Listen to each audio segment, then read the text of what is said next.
Welcome student. तो आज का हमारा लेक्चर होगा वेक्टर्स के बारे में। वेक्टर और स्केलर क्वांटिटी क्या होती है उसके बारे में हमें रीड करना है। इससे पहले जो भी लेक्चर था उसके अंदर हम कंप्लीट डिस्क्रिप्शन ले चुके हैं कि मोशन इन स्ट्रेट लाइन क्या होता है, एक्सेलरेशन क्या होता है, वेलोसिटीज क्या होती हैं, उसके बाद रिलेटिव वेलोसिटी क्या होती है, उन सब के बारे में हमने डिस्कशन किया। आज हम पढ़ेंगे वेक्टर के बारे में। देखिए, वेक्टर एक ऐसी क्वांटिटी होती है, मैं आपको बता दूं, आप समझ लीजिए कि जैसे कि दो बातें लिखता हूं। एक चीज होती है स्केलर, एक होती है वेक्टर। अब कैसे समझना है इसको, इस बात को समझिए। अगर मैं आपको कहीं ये कहता हूं कि एक बॉडी है जिसका मास है 5 kg, जिसका मास है 5 kg, ठीक है। और अब मैं कहता हूं कि आपको यहां से उठ के कहीं दूसरी जगह जाना है। मान लिया मैं कह दिया एक शहर से दूसरी शहर पे जाना, तो आप डायरेक्ट क्या पूछोगे, कितने किलोमीटर है और किस डायरेक्शन में जाना है। यही पूछोगे ना। आपको नहीं पता तो अगले से पूछोगे भाई कितने किलोमीटर, किस तरफ से जाना है। ऐसा ही पूछते हो भाई किस तरफ से जाना, किस डायरेक्शन से। मतलब एक तो जब यहां पे आप लिखते हो कि mass is 5 kg, mass is equal to 5 kg, आप नहीं पूछोगे, अब कुछ नहीं पूछोगे, ठीक है जी मास 5 kg। अब मैं कहता हूं कि वहां कॉलेज है, उस कॉलेज में अच्छी अच्छी लड़कियां हैं।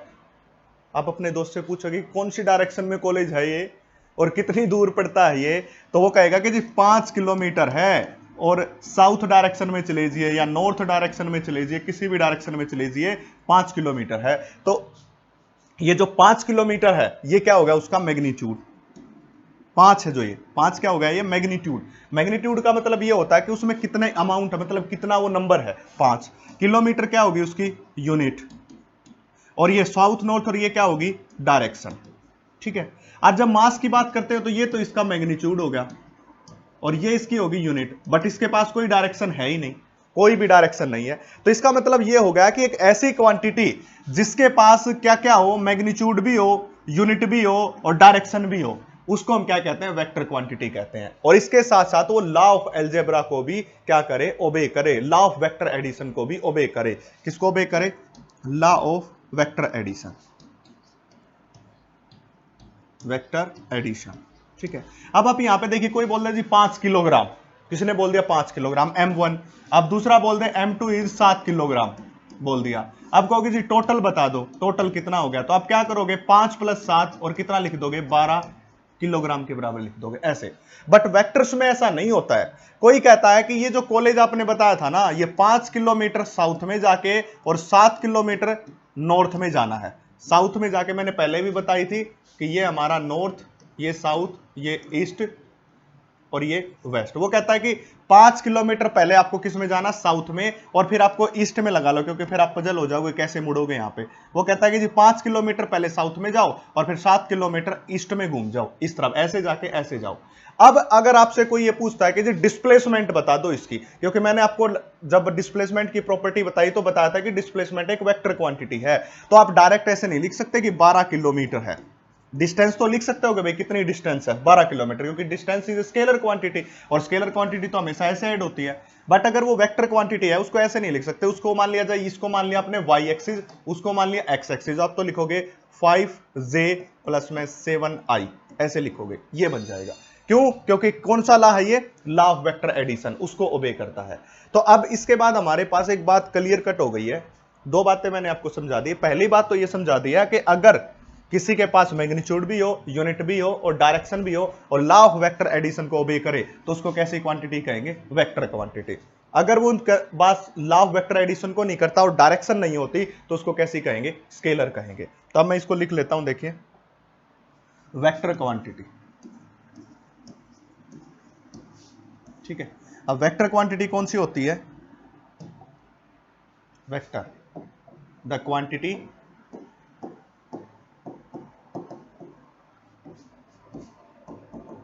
विच हैव मैग्नीट्यूड, जिसके पास क्या होगा, magnitude, which have magnitude, direction and obey law of vector addition, law of vector addition, इसको ओबे करे, लॉ ऑफ वेक्टर एडिशन को, ठीक है। उसको हम क्या कहते हैं, और लॉ ऑफ वेक्टर एडिशन क्या होते हैं वो आगे हम पढ़ेंगे, या लॉ ऑफ एल्जेब्रा कहते हैं इसको, लॉ ऑफ वेक्टर एडिशन कहते हैं इसको, ओबे करे। अब कोई कहता है कि जिसके कुछ एग्जांपल दे दीजिए। अभी अभी एग्जांपल एक तो दे दिया मैंने, डिस्प्लेसमेंट, ठीक है, डिस्प्लेसमेंट एग्जांपल है। दूसरा एग्जांपल आपको दे दिया एक्सेलरेशन, एक्सेलरेशन इसका एग्जांपल। तीसरा एग्जांपल आपको दे दिया फोर्स। ये सारी कैसी क्वांटिटी है? वेक्टर क्वांटिटी है। और वेक्टर क्वांटिटी हमेशा किसके ऊपर डिपेंड करती है? डायरेक्शन के ऊपर, लॉ ऑफ वेक्टर एडिशन के ऊपर, क्योंकि मैग्नीट्यूड और यूनिट तो दोनों के पास होती है, चाहे वो स्केलर क्वांटिटी है चाहे वो वेक्टर क्वांटिटी है। अब देखिए इसकी जगह अगर मैं वेक्टर क्वांटिटी को लिखूं, स्केलर को लिखूं, स्केलर क्वांटिटी को लिखूं, तो इसका डेफिनेशन होगी द क्वांटिटी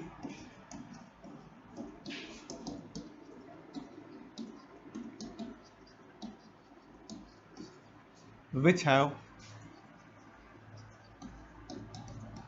मैग्नीट्यूड, जिसके पास मैग्नीट्यूड है और हो सकता है एंड और मे बी हैव ए डायरेक्शन। और मे बी ये नहीं कहते कि 100% होगी, मे बी हो सकती है, कुछ ऐसी है, may be have direction, may be have direction but do not obey law of vector addition, do not obey law of vector addition, but किसको ओबे नहीं करते? लॉ ऑफ वेक्टर एडिशन को। ऐसी क्वांटिटी को हम क्या कहते हैं? स्केलर क्वांटिटी कहते हैं। अब एग्जांपल में आपको दे दूं मैं, एग्जांपल में हो जाएगा आपके पास डिस्टेंस, ठीक है। एक इलेक्ट्रिक फ्लक्स होता है जो 12th क्लास में पढ़ोगे, अभी उसका नाम आपको नहीं पता होगा, तो डिस्टेंस एग्जांपल मैंने आपको दे दिया, और ये एग्जांपल किसका हो गया? हमारा। और इसी प्रकार स्पीड का भी एग्जांपल, यहां स्पीड ले रहे तो यहां वेलोसिटी आ जाता है जो वेक्टर क्वांटिटी में, ठीक है। तो डिस्टेंस और स्पीड स्केलर क्वांटिटी है, तो दोनों में अच्छा खासा एक ही डिफरेंस है कि मैग्नीट्यूड और डायरेक्शन तो दोनों के पास हो सकती है किसी टाइम के ऊपर, but law of vector addition को ओबे नहीं करता, ये लॉ ऑफ वेक्टर एडिशन को ओबे करता है, इसलिए उसको हम क्या कहते हैं? वेक्टर क्वांटिटी, और इसको कहा जाता है स्केलर क्वांटिटी। अब क्या बातें होती हैं? कुछ चीजें ऐसी होती हैं कि सपोज कीजिए कि कोई वेक्टर किसी डायरेक्शन में है, जो वेक्टर है उसकी डायरेक्शन अलग अलग है, हमें नहीं पता वो किस डायरेक्शन में है या कैसे काम कर रहा है। अगर दो अलग अलग वेक्टर है, अगर उनको कोरिलेट करना है, दो अलग अलग वेक्टर को कोरिलेट करना है, तो एक थर्ड क्वांटिटी आती है जिसको बोला जाता है टेंसर क्वांटिटी। बस इतना ही है उसमें तुम्हारे सिलेबस में, tensor quantity, which is used to correlate vectors in different direction. अगर वेक्टर डिफरेंट डायरेक्शन में है, डिफरेंट डायरेक्शन में है, तो उनको कोरिलेट करने के लिए किसका यूज किया जाता है? टेंसर क्वांटिटी का। एग्जांपल में होता है रिफ्रैक्टिव इंडेक्स या मोमेंट ऑफ इनर्शिया ले लीजिए, बेस्ट एग्जांपल है। ये थोड़ा ट्रबल में चल रहा है, 100% इसका पता नहीं, तो इसका एग्जांपल हो जाएगा moment of inertia, moment of inertia, ठीक है। तो यहां पे क्या बताया मैंने? सपोज कीजिए कि एक वेक्टर इस तरफ जा रहा है, दूसरा वेक्टर इस तरफ निकल रहा है, इन दोनों वेक्टर्स को कोरिलेट करना है, इनका रिलेशनशिप बनाना है, तो किसकी मदद से बनाएंगे? हम टेंसर क्वांटिटी की मदद से बनाएंगे। इसी की हेल्प लेंगे जब किसी वेक्टर को क्या करना हो? कोरिलेट करना हो। अब क्या करते हैं हम? बात करते हैं कि क्या होता है कि कोई भी वेक्टर है उसको रिप्रेजेंट कैसे किया जाता है, उसकी रिप्रेजेंटेशन क्या होती है। तो यहां पे हम क्या लिखेंगे? Representation of vector, representation of vector, उसको कैसे किया जाता है? देखिए जब कभी भी वेक्टर को रिप्रेजेंट करना हो तो इस प्रकार रिप्रेजेंट किया जाता है, सॉरी, अगर रिप्रेजेंटेशन ऑफ वेक्टर की बात करें तो इस तरह से रिप्रेजेंट किया जाता है। अब ये क्या है? ये तो इसका क्या है? टेल, और ये क्या हो जाएगा? इसकी हेड हो जाएगा। ये वेक्टर होता है। वेक्टर ऐसे एरो की तरह दिखाया जाता है, ये पीछे वाले पार्ट को टेल कहते हैं, आगे वाले पार्ट को हेड कहते हैं, तो टेल टू हेड, टेल और हेड इस प्रकार होता है, और इसको हम क्या कहते हैं? Representation of A vector. अब यहां पे आपको ये दिखाई दे रहा, मैं रख देता हूं इसका नाम ए, तो ए को कैसे लिखूंगा? ऐसे लिख दूंगा कि ये ए वेक्टर है। अगर इसका नाम रखता बी तो क्या लिखता मैं? बी, और उसके ऊपर ऐसे लगा देता बी वेक्टर। अब आपने कहीं पे बुक्स के अंदर बहुत बार देखा होगा कि किसी क्वांटिटी के ऊपर ऐसे एरो लगा देते हैं, उस एरो का मतलब है कि वो वेक्टर क्वांटिटी है। अगर वो वेक्टर क्वांटिटी नहीं है तो एरो नहीं लगा मिलेगा, अगर वो वेक्टर क्वांटिटी है तो आपको एरो लगा मिलेगा। अब नेक्स्ट इसके अंदर क्या आता है? देखिए बात करते हैं हम एक पोजीशन वेक्टर और एक डिस्प्लेसमेंट वेक्टर। पोजीशन वेक्टर, अब देखो इसके नाम से ही है, पोजीशन वेक्टर क्या चीज होती है? जो किसी भी बॉडी की पोजीशन को डिनोट करे। अब मैं कहता हूं कि मैं मूव करके, अब सपोज कीजिए आपके पास दो एक्सिस है, आपको पता होगा ये बात छोटी क्लास में पढ़ा दी जाती है ऐसे, ये तीन एक्सिस होते हैं, ठीक है। एक एक्सिस एक्स होता है, सॉरी इसको एक्स नहीं मानते हम, एक्स मान लेते हैं, इसको मान लिया एक्स एक्सिस, इसको मान लिया मैंने y एक्सिस और इसको मान लिया मैंने z एक्सिस, ऐसे मान लिया। अब क्या कहता है कि हमें किसी भी ऑब्जेक्ट की पोजीशन को डिनोट करना है। अब पोजीशन को डिनोट अभी मैं क्या कर रहा हूं, अभी 3 वेक्टर नहीं ले रहा हूं ताकि उसमें आप पजल नहीं होगा। मैं केवल होते तो 3 है, मैं बात करता हूं 2 की, यानी कि किस में बात कर रहा हूं, केवल और केवल मैं प्लेन के अंदर बात कर रहा हूं सिर्फ और सिर्फ, ठीक है। स्पेस में बात नहीं कर रहा हूं, प्लेन में बात कर रहा हूं। तो मैंने एक यहां पे पॉइंट मान लिया, ये पॉइंट, ठीक है। एक बंदा यहां इस पी पॉइंट के ऊपर खड़ा हुआ है। अब वो कहता है कि मैं इस पी पॉइंट पे खड़ा हूं तो मेरी पोजीशन क्या है, पोजीशन कोऑर्डिनेट्स क्या है, बड़ी इंपॉर्टेंट चीज है, वेक्टर 11 12 में कंप्लीट में काम आएगी। तो वो पूछ सकता है कि जी पोजीशन कोऑर्डिनेट क्या है मेरे, वो ऐसे पूछ सकता है आपसे। तो यहां से यहां तक की डिस्टेंस होगी। अब जो यहां से यहां तक की हमने डिस्टेंस ली है बेटा, ये डिस्टेंस किससे डिनोट होगी, आर पोजीशन वेक्टर से। R is the position vector. जो यहां पे आर है इसको कहेंगे हम पोजीशन वेक्टर। पोजीशन वेक्टर कौन, which denote the position of a object, जो किसको डिनोट करता है, पोजीशन ऑफ ए ऑब्जेक्ट को, that is known as a position vector. अब क्या बताया, इस आर पोजीशन वेक्टर को इस पॉइंट के लिए डिनोट कर दिया। अब मैं अगर ये बात कहूं तो इस पर्टिकुलर पॉइंट के ऊपर इसका एक्स एक्सिस की तरफ डिस्टेंस तो ये हो गया और वाई एक्सिस की तरफ डिस्टेंस ये हो गया, ठीक है। तो मैं क्या कह सकता हूं कि जो आर पोजीशन वेक्टर है उसके कोऑर्डिनेट है एक्स और वाई कोऑर्डिनेट है। इस तरफ तो ये एक्स वाला और उस तरफ कौन है, वाई वाला। अगर तीसरा जेड भी होता तो मैं लिखता एक्स वाई और जेड, इसलिए हम इसको क्या कहते हैं, पोजीशन वेक्टर कहते हैं। ये इस पोजीशन के ऊपर खड़ा होगा। सपोज कीजिए यहां पे x की वैल्यू है 3, y की वैल्यू है 2, तो मैं लिखता कि 3 2। अब हमेशा याद रखना, पहले x कोऑर्डिनेट लिखा जाता, फिर y कोऑर्डिनेट और तीसरे नंबर पे z। कभी भी पोजीशन को डिनोट करेंगे तो याद रखना, पहले नंबर पे जो लिखा मिलेगा वो x कोऑर्डिनेट, दूसरे पे y कोऑर्डिनेट और तीसरे पे z। इस सीक्वेंस को याद रखना। अगर मैं कहीं लिख दूं कि जी r पोजीशन वेक्टर है 2 3, इसका मतलब है कि x की तरफ वो 2 है और y की तरफ 3 है, ऐसा होता है। बट यहां पे हमने क्या लिया, x की तरफ 3 लिया है और y की तरफ 2 लिया, तो ये हो जाएगा। इसको कहते हैं पोजीशन वेक्टर। इसी तरह की एक क्वांटिटी होती है जिसको हम कहते हैं displacement vector. Displacement vector, displacement vector. अब डिस्प्लेसमेंट वेक्टर क्या है कि सपोज कर लीजिए, बड़ी अच्छी सी बात बता देता हूं, इजी से समझ आ जाएगा तुम्हें। सपोज कीजिए कि ये एक है, ठीक है। अब क्या देखा, अब लड़कों की नीयत तो खराब होती है। उसने देखा कि यहां खड़ा है वो इस P1 पोजीशन के ऊपर, P के ऊपर, पर उसे अच्छा नहीं लग रहा है। यहां पे वो देख रहा है कि अगर मैं थोड़ा आगे और चला जाऊं, थोड़ा आगे और बढ़ जाऊं, यानी कि मैं यहां से थोड़ा आगे बढ़ जाऊं, तो यहां पे जो लड़कियों का झुंड है वो अच्छा है, वो ज्यादा सुंदर है, और यहां वाली लड़कियां कम है, यहां वाली कम है, यहां पे इसको ज्यादा, जैसे कहते हैं ना दूसरे की थाली में घी ज्यादा दिखाई देना। तो उसको यहां पे अच्छी नहीं, यहां पे अच्छी लग रही है। तो वो क्या किया, उसने अपनी पोजीशन को यहां से उठा के यहां पे चला गया, यानी कि उसने अपनी पोजीशन को क्या कर लिया बेटा, चेंज कर लिया, यहां से लेके और वो यहां पे चला गया, अपनी पोजीशन को चेंज कर लिया उसने। तो ये जो आपके पास दिखाई दे रहा है ये जो आपको दिखाई दे रहा है पी डैश, इस पी डैश को हम क्या कहेंगे, डिस्प्लेसमेंट वेक्टर। डिस्प्लेसमेंट वेक्टर कहेंगे। When a body displace from P point two P dash point. आपने क्या कहा, आप यहां पे खड़े थे, आपने लड़कियों का झुंड देखा, आपको पसंद नहीं आया, आप थोड़ा लालची हो गए, आप आगे गए, यहां पे गए, यहां पे अच्छी अच्छी सुंदर कन्याएं हैं, और सुंदर कन्याओं को देख के आपका मन वही है, लालच हलप लप, यहां से डिस्प्लेस होके यहां पे डिस्प्लेस हो गए। तो ये जो डिस्प्लेसमेंट है पी डैश, इसी को हम क्या कहते हैं, डिस्प्लेसमेंट वेक्टर। पहले यहां पे थे, फिर यहां पे चले गए। अब कोई कह दे कि यहां पे कोऑर्डिनेट अलग होंगे। देखिए मैं एक बात और सिखा रहा हूं आपको, यहां पे देखिए, सपोज कीजिए कि ये पॉइंट यहां पे है और ये पॉइंट यहां पे, ठीक है, ये कोऑर्डिनेट हो गए। अब ये यहां पे डिस्प्लेस होने के बाद ये कोऑर्डिनेट होगा दूसरा, और इसका कोऑर्डिनेट सेम ही है, वो कोऑर्डिनेट चेंज नहीं हो रहा, वाई वाला।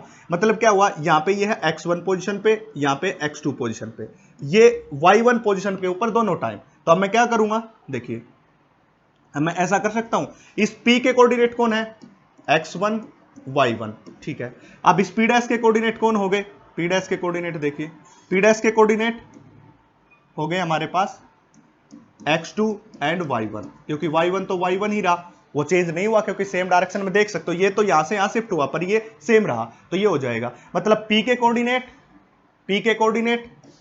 और p डैश। अब हमें क्या निकालना, डिस्प्लेसमेंट निकालने। तो जो p डैश के कोऑर्डिनेट है उसमें से p के कोऑर्डिनेट माइनस करूंगा। अब p डैश के कोऑर्डिनेट कौन है, x2 y1, माइनस किस कौन से करूंगा, x1 y1 कोऑर्डिनेट, ऐसे। तो हमारे पास क्या आ जाएगा, डिस्प्लेसमेंट आ जाएगा पी डैश। हमेशा याद रखना, पी डैश फाइनल में से इनिशियल को माइनस करना है। अब क्या कहोगे कि सर ये कैसे माइनस किए जाते हैं? अब इसके लिए बेटा आपको एक बात समझनी पड़ेगी, जो तीनों कोऑर्डिनेट होते हैं ना, ये मैं आपको एक बात बता दूं, ये जो तीनों कोऑर्डिनेट आपको हमेशा बताए जाते हैं, बतलाए जाते हैं, ये तीन कोऑर्डिनेट हमेशा बोलते हैं कि ये तो एक्स कोऑर्डिनेट, ये वाई कोऑर्डिनेट और जेड कोऑर्डिनेट। कौन सा कोऑर्डिनेट? Z coordinate. तो इसके अंदर क्या होता है, ये जो एक्स कोऑर्डिनेट को हमेशा आई वेक्टर से दिखाते हैं, वाई कोऑर्डिनेट को जे वेक्टर से दिखाते हैं और जेड कोऑर्डिनेट को के वेक्टर से दिखाते हैं। मैं फिर से बता रहा हूं, एक्स वाले बात को हमेशा आई से डिनोट किया जाता है, वाई वाली बात को हमेशा जे से और जेड वाली बात को हमेशा के से। ये हमेशा आपको याद रखना पड़ेगा। तो वो क्या कहेगा, वो कहेगा कि जो हमारे पास x1 की वैल्यू है 5i और y1 की वैल्यू प्लस करना है क्योंकि दोनों कोऑर्डिनेट है, y1 की वैल्यू है 6j, ऐसे बोल देगा। x2 की वैल्यू है 7i और y1 तो सेम ही है 6j। अब यहां पे रख दोगे आप और इसका क्या कर देंगे, अब यहां पे क्या रखोगे, यहां पे रखोगे 5i प्लस 6j, इसमें से माइनस करना है 7i plus 6j, 7i plus 6j, ठीक है जे। अब इसको इजीली कर सकते हैं, 5i में से माइनस 7 आएगा, कितना बचा, -2i बचा, ठीक है। अब 6i से 6 आएगा 0, तो आंसर आ गया ये। ऐसे डिस्प्लेसमेंट वेक्टर निकाला जाता है, ये बात आपको याद रखनी है और ऐसे करना है आपको, ठीक है। ये था डिस्प्लेसमेंट वेक्टर। अब अगर हम आगे बात करें, कुछ वेक्टर्स होते हैं, उसमें सबसे पहले अगर आप कुछ वेक्टर्स की बात करोगे तो कोई कहेगा कि आपके पास क्या है, एक इक्वल वेक्टर है।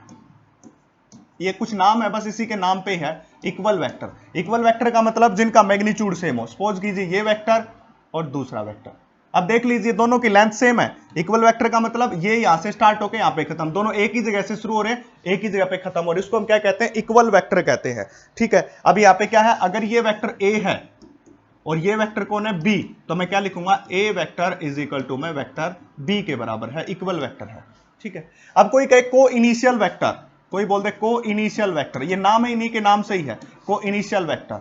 अब को इनिशियल वेक्टर का मतलब क्या है, जिनका इनिशियल पॉइंट सेम हो। इनिशियल पॉइंट सेम का मतलब सपोज कीजिए कि एक वेक्टर इस तरफ जा रहा है, दूसरा वेक्टर इस तरफ जा रहा है, तो दोनों वेक्टर का, यानी कि अगर ये वेक्टर ए है और ये वेक्टर बी है, तो दोनों का ओरिजिन क्या है, बिल्कुल सेम, यहीं से स्टार्ट हो रहे हैं इनिशियल पॉइंट से, इसलिए इसको हम क्या कहते हैं, को इनिशियल वेक्टर कहते हैं।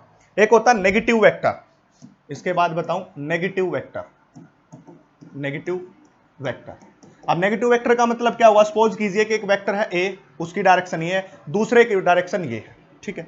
देखिए ये तो वेक्टर ए था, अगर मैं इस डायरेक्शन को पॉजिटिव ले रहा हूं तो ये वेक्टर कितना हो जाएगा, बी, और किस डायरेक्शन में होगा, नेगेटिव में, तो उसको हम क्या कहते हैं, नेगेटिव वेक्टर कहते हैं, ठीक है। एक होता कोलीनियर वेक्टर।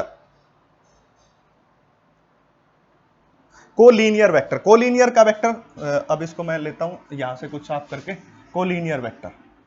देखिए कोलीनियर वेक्टर का मतलब एक ये रहा, एक ये रहा, ठीक है। अब देखिए इन दोनों वेक्टर्स के अंदर इनका मैग्नीट्यूड तो अलग अलग हो सकता है कि दोनों का मैग्नीट्यूड अलग हो, बट दोनों एक ही पैरेलल स्ट्रेट लाइन के अंदर हैं। देखिए ये है कोलीनियर वेक्टर, ठीक है। अब इन दोनों का मैग्नीट्यूड अलग अलग हो सकता है कि ये जो वेक्टर ए है इसकी वैल्यू हो 7 और वेक्टर जो बी है उसकी वैल्यू हो 10, ऐसा हो सकता है, बट दोनों के दोनों एक पैरेलल स्ट्रेट लाइन के अंदर होंगी, दोनों पैरेलल स्ट्रेट लाइन के अंदर, उसको हम क्या कहते हैं, कोलीनियर वेक्टर कहते हैं, ठीक है भाई। दोनों का मैग्नीट्यूड अलग अलग हो सकता है, बट दोनों के दोनों एक ही स्ट्रेट लाइन में होंगे, किसमें, पैरेलल स्ट्रेट लाइन में, पैरेलल स्ट्रेट लाइन में होने चाहिए, ये हो जाएगा, इसको कहते हैं कोलीनियर वेक्टर। अब नेक्स्ट देखिए इसके बाद modulus of vector. Modulus of vector, इसका मतलब क्या होता है, ये सारी बातें आपको, छोटी छोटी बातें आपको पता होना चाहिए बच्चा लोग। मॉडुलस का मतलब होता है magnitude of vector, magnitude, magnitude of vector, vector का मैग्नीट्यूड, ठीक है। अब सपोज कीजिए मैं बोलता हूं कि vector A is equal to में 7i, ठीक है। अब 7 तो जो है, जो 7 है ये तो इसका हो गया मैग्नीट्यूड, और i क्या होगी, डायरेक्शन। मैंने बताया था, देख लीजिए, अगर x एक्सिस की तरफ है तो i से डिनोट करेंगे, y एक्सिस की तरफ जा रहा है तो j से, और z एक्सिस की तरफ जा रहा है तो k से। तो यहां पे क्या हो जाएगा, 7 तो हमारा क्या हो जाएगा, मैग्नीट्यूड हो जाएगा। तो इसका मतलब a का मॉडुलस कितना है, 7, तो मॉडुलस का मतलब होता है उसका मैग्नीट्यूड निकालना, मैग्नीट्यूड ऑफ वेक्टर, उसको हम क्या बोलते हैं, मॉडुलस कहते हैं। अब क्या होता है, कुछ मल्टीप्लीकेशन की बात होती है वेक्टर के साथ। अब सपोज कीजिए कोई ये कह दे, जनरली बता देता हूं, कोई ये कह दे कि ये वेक्टर a है, ये है वेक्टर ए, ठीक है। अब मैं क्या करूं, इसको n से मल्टीप्लाई कर दो और n की वैल्यू है 3, तो ये वेक्टर कितना हो जाएगा, 3a हो जाएगा। और 3 होने के साथ साथ इसकी वैल्यू भी क्या हो जाएगी, ऐसे बढ़ जाएगी, इससे 3 गुना, इससे क्या होगा, 3 गुना हो जाएगा। ए वेक्टर था, उसको 3 से मल्टीप्लाई कर दिया तो वो 3 गुना हो जाएगा। ये वेक्टर अब किसके बराबर है, 3a के बराबर है। किसके बराबर भाई, 3a के बराबर। अगर मैं ये n की वैल्यू क्या होती, माइनस होती, n की वैल्यू क्या होती, माइनस, तो होता तो 3 ही गुना, होता तो 3 ही गुना, बस डायरेक्शन उसकी इस डायरेक्शन में हो जाती। इसकी डायरेक्शन इस तरफ थी, देख लो एरो, अगर वो माइनस का होता तो वो इस तरफ हो जाता और ये वेक्टर होता -3a, -3a, -3a के बराबर हो जाता। उसको हम क्या कहते हैं भाई, उसको हम कहते हैं इसका मल्टीप्लीकेशन, मल्टीप्लीकेशन करना, तो ये होता मल्टीप्लीकेशन। अगर मैं इसको 0 से कर दूं, अब सपोज कीजिए अगर मैं एक वेक्टर है, ये वेक्टर था a, अब मैं इसको किससे मल्टीप्लाई कर दूं, 0 से, तो इसकी वैल्यू किसके बराबर हो जाएगी, 0 के बराबर। और उस वेक्टर को क्या बोला जाता है, जीरो वेक्टर बोला जाता है, जीरो वेक्टर, ठीक है। अगर मैं उसको किससे मल्टीप्लाई करूं, 0 से मल्टीप्लाई कर दूं, ठीक है, तो that is known as a zero vector. अब ये जनरल बात थी जो वेक्टर एडिशन के बारे में थी। इसके बाद हमारे पास क्या है कि वेक्टर के एडिशंस के रूल होते हैं कुछ, और वेक्टर एडिशन के रूल की बात करेंगे तो वेक्टर जो एडिशन होता है, उस वेक्टर एडिशन के अंदर आपको एक तो होता है थ्योरेटिकल मेथड और एक होता है मैथमेटिकल मेथड। अब मैं क्या करता हूं, आपको थ्योरेटिकल मेथड थोड़ा समझा देता हूं और मैथमेटिकल फिर नेक्स्ट वीडियो के अंदर हम ले लेंगे। थ्योरेटिकली कैसे करते हैं वेक्टर एडिशन को, देखिए vector addition,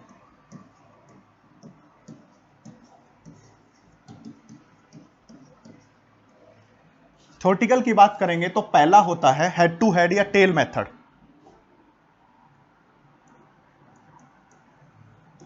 head to tail method, इससे करेंगे हेड टू टेल मेथड। कैसे, अब देखिए सपोज कीजिए कि एक वेक्टर ये है, दूसरा वेक्टर ये है, इसका एडिशन करना इन दोनों वेक्टर का, और मैं मानता हूं कि ये वेक्टर क्या है, ए वेक्टर है, और ये वेक्टर कौन है, बी वेक्टर है, ठीक है। अब हमें क्या करना है, इसका एडिशन करना। भाई एडिशन करना तो सबसे पहले मैंने लिया वेक्टर ए और दूसरा वेक्टर लूंगा ऐसे, ऐसे लूंगा। मतलब हमें क्या करना है, इसकी टेल से टेल और हेड को दूर रखना है, या तो हेड टू हेड मिलाओ या टेल टू टेल मिलाओ। अब मैंने इसकी टेल से टेल मिला दिया, ये वेक्टर कौन हो गया, ए वेक्टर, और ये वेक्टर कौन हो गया, बी वेक्टर हो गया। अब बात आती है इस ए और बी के बीच का एंगल कौन सा लेना है। तो हमेशा याद रखना कि वेक्टर के अंदर हमेशा स्मॉलेस्ट एंगल लिया जाता है थीटा। अब दो एंगल बन रहे हैं, एक तो एंगल ये भी बन रहा है और एक एंगल ये भी बन रहा है, नीचे वाला दिखाई दे रहा होगा ना, दो एंगल बन रहे हैं इसमें। एक एंगल ये बन रहा है इन वेक्टर्स के बीच में, ये वाला, और एक क्या बन रहा है, यहां से चल के यहां तक का बन रहा है। तो हमेशा क्या लेना, हमें स्मॉल एंगल लेना, ये वाला एंगल लेना थीटा, स्मॉल एंगल, हमेशा वेक्टर के बीच स्मॉल एंगल की बात करेंगे, ठीक है।